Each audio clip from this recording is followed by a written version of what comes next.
आप क्या साधना के साथ साथ आपका पढ़ाई भी चला? हाँ, हमने पढ़ाई किया वहाँ से लेकर, हमने फर्स्ट ईयर, इंटर और फिर हमने डीएवी कॉलेज लखनऊ में है, वहाँ से हमने बीएससी किया जूलॉजी में, और इंटर में हमने पीसीएम लिया, पीसीबी लिया था, और उसके बाद जेडबीसी लिया। लास्ट ईयर में तो एक ही सब्जेक्ट बचता है, तो उस तरह से हमने वो पूरा किया। उसके बाद फिर हमने उसके तरफ गए नहीं, क्यों? क्योंकि हमें कमाने धमाने में कोई बात भी नहीं था, तो हमारे खर्चे हमारे, अब देखिए बाप होते हैं, यानी देवी और भैरव जी और देवी में बड़ा अंतर है। पहले साधक जैसे ये आजकल के जो लोग हैं, इनको यही समझना चाहिए कि देवता और देवी में क्या अंतर है। देखो बाप बाप होता है, बाप बेटे को कुछ भी चाहिए तो बाप कैसे भी करके चल लो, अच्छा लो, लेकिन माँ होती है, ऐसे कैसे लो, पहले ऐसे सिखा तो दे, 2 रुपया देने से पहले भी वो दिखा देती है, ए इसकी वैल्यू कितनी है पहले सोच ले। तो माँ माँ होती है, जो इनके साधन में जाएगा तो उसे सिखा देगी। देखिए रोंगटे खड़े होते हैं, क्यों? क्योंकि वो देवी है।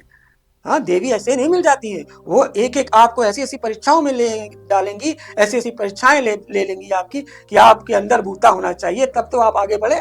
और ये तंत्र है, अर्थात नंगी तलवार पर आप बैठो, वो आपको घिसना है, अब कहाँ से कटे?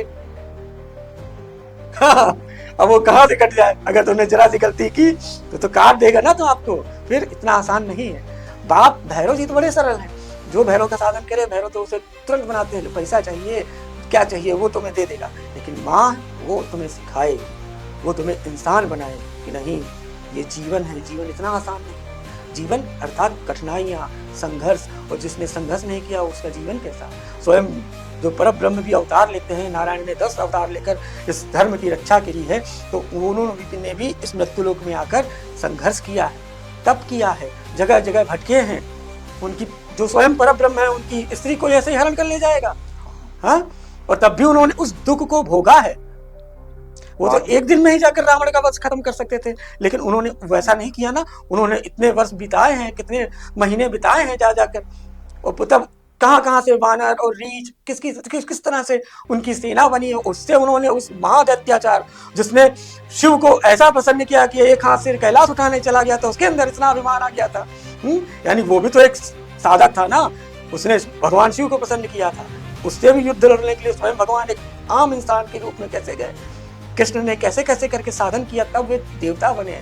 तो मानव आता है, मानव जब तप करता है, तब का फल हमारा कभी भी नष्ट नहीं होता। तब का फल अर्थात जहाँ आपका शरीर छूटेगा, फिर जब आप नए जन्म को धारण करेंगे, नए जन्म को, तो पुनः आपको वहीं से ही प्रारंभ होगा आपके तप का फल, वो कभी नष्ट नहीं होगा।